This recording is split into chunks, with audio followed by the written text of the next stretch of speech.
watching them lose their mind. So two things happened this week. They announced their big study they're doing, right? The SAM study that we talked about. They're trying to figure out how to talk to men.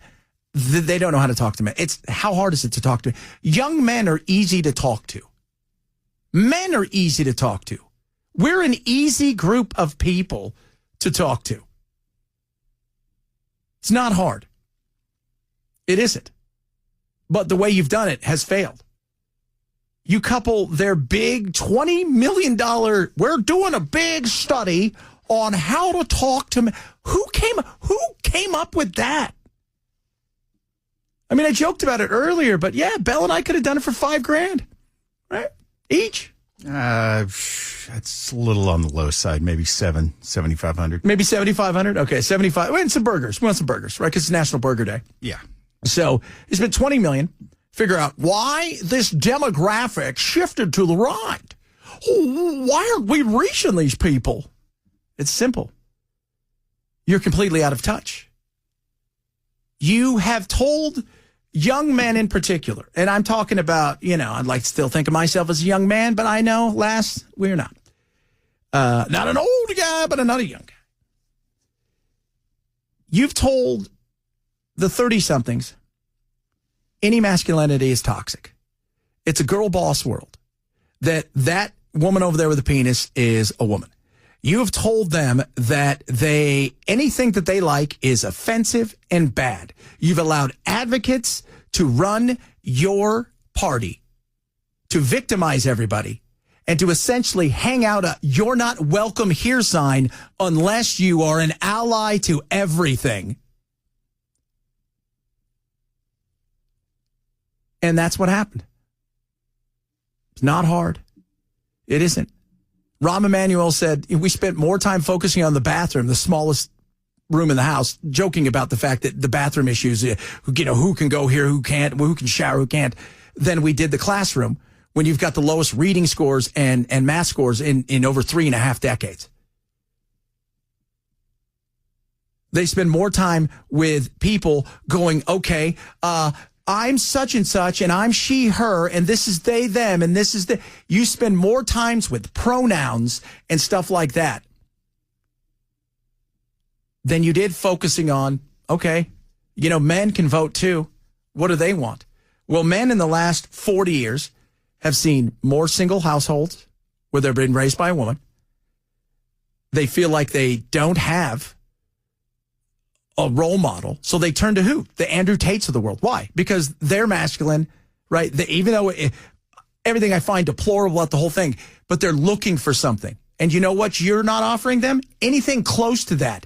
Your goal was Tim Walz? Really? Remember that commercial they did for guys for Kamala? Oh, my Lord. Look at me. I look like a lumberjack. No, you look like a hipster who should be serving me a drink at a Starbucks.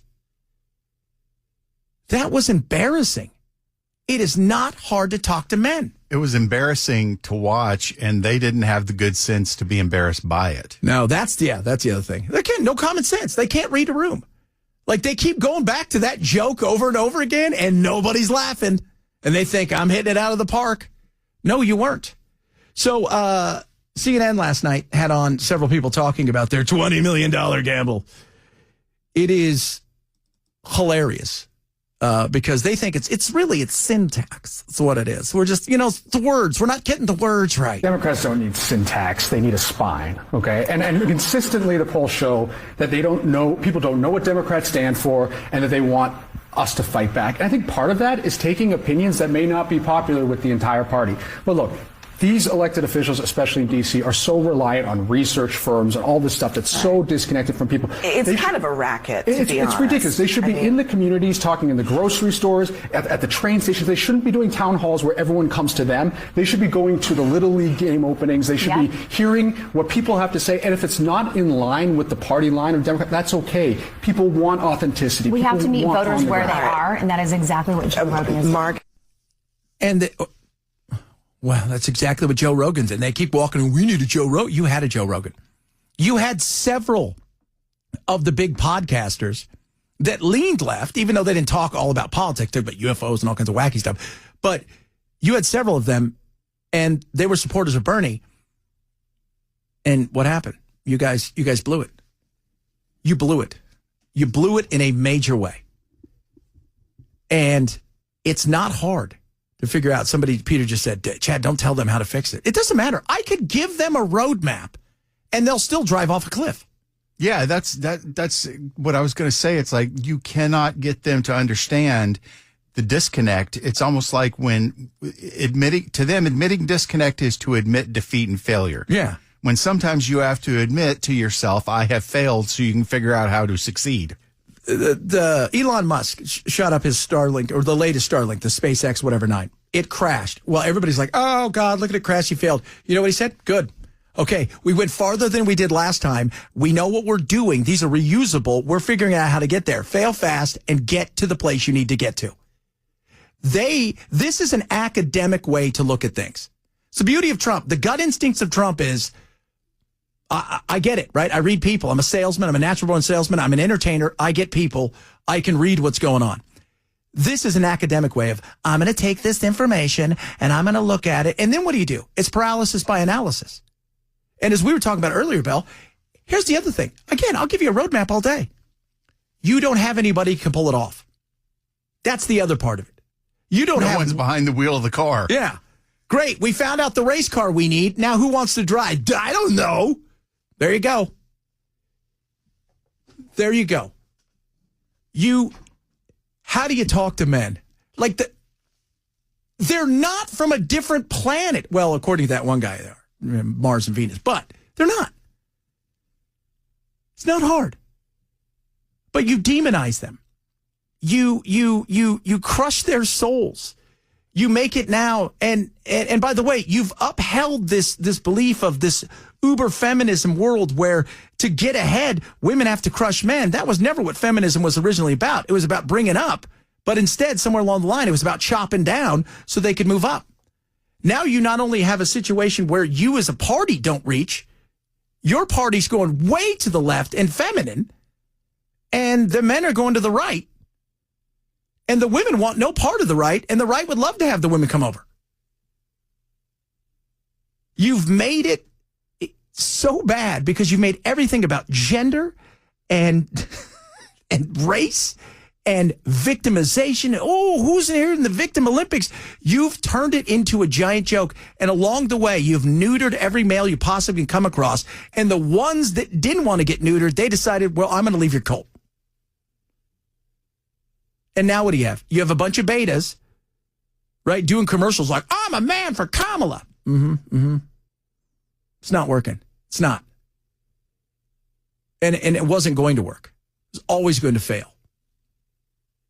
It was always going to fail.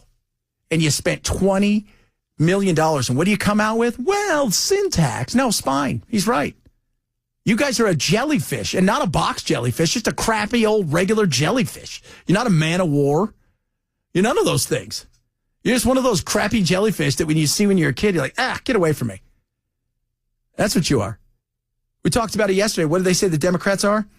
Deer in a headlight, turtle, slug, and what are the Republicans? Apex predators.